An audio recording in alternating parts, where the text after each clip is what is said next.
ರಕ್ತ ಕಡಿಮೆ ಇರೋರಿಗೆ, ನಿಶಕ್ತಿ ಇರೋರಿಗೆ, ಪ್ರೋಟೀನ್ ಕೊರತೆ ಇರೋರಿಗೆ, ಹಾಗೆ ಕಣ್ಣಿನ ದೃಷ್ಟಿ ಹೆಚ್ಚಿಸೋದಿಕ್ಕೆ, ಹಾಗೆ ಮೆದುಳಿನ ಆರೋಗ್ಯಕ್ಕೂ ಸಹ ತುಂಬಾ ಒಳ್ಳೇದಾಗಿರೋಂಥ ಮಟನ್ ಲಿವರ್ ಫ್ರೈನ ಸ್ಮೆಲ್ ಏನು ಇಲ್ದಿರ ಸೆಮಿ ಗ್ರೇವಿ ತರ ಯಾವ ರೀತಿ ಮಾಡೋದಂತ ನೋಡೋಣ. ಮೊದಲಿಗೆ ಕುದೀತಾ ಇರೋ ನೀರಿಗೆ ಉಪ್ಪು ಹಾಗೆ ಅರ್ಧ ಕೆಜಿಯಷ್ಟು ಕುರಿದು ಲಿವರ್ ಹಾಕಿ ಒಂದು 10 ನಿಮಿಷ ಬೇಯಿಸ್ಕೊಂಡು ತೆಗೆದಿಟ್ಕೋಬೇಕು. ಈ ರೀತಿ ಮಾಡೋದ್ರಿಂದ ಸ್ಮೆಲ್ ಇರಲ್ಲ. ನಂತರ ಇದನ್ನ ಸಣ್ಣ ಸಣ್ಣ ಪೀಸಸ್ ಆಗಿ ಕಟ್ ಮಾಡಿ ತೆಗೆದಿಟ್ಕೋಬೇಕು.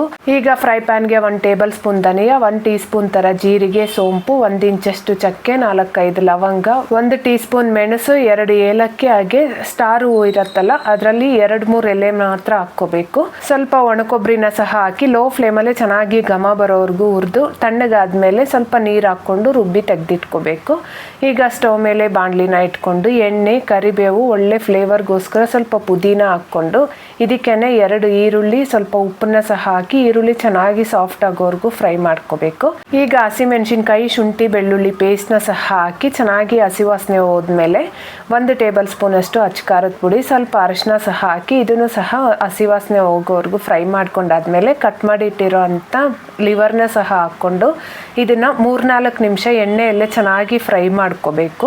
ಈಗ ರುಬ್ಬಿಟ್ಟಿರೋ ಅಂತ ಮಸಾಲೆ ಸಹ ಹಾಕಿ ಚೆನ್ನಾಗಿ ಮತ್ತೆ 1 ನಿಮಿಷ ಫ್ರೈ ಮಾಡ್ಕೊಂಡಾದ್ಮೇಲೆ ಬೇಕಾಗಿರೋಷ್ಟು ನೀರು ಹಾಕಿ ರುಚಿ ನೋಡ್ಕೊಂಡು ಉಪ್ಪು ಬೇಕಿದ್ರೆ ಹಾಕೊಂಡು 20-25 ನಿಮಿಷ ಬೇಯಿಸ್ಕೋಬೇಕು. ಇದು ಅನ್ನ ಚಪಾತಿ ಜೊತೆಗೆ ತುಂಬಾ ಚೆನ್ನಾಗಿರುತ್ತೆ. ಇಷ್ಟ ಆದ್ರೆ ಮಿಸ್ ಮಾಡದೆ ವಿಡಿಯೋನ ಲೈಕ್ ಮಾಡಿ. ಬಾಯ್.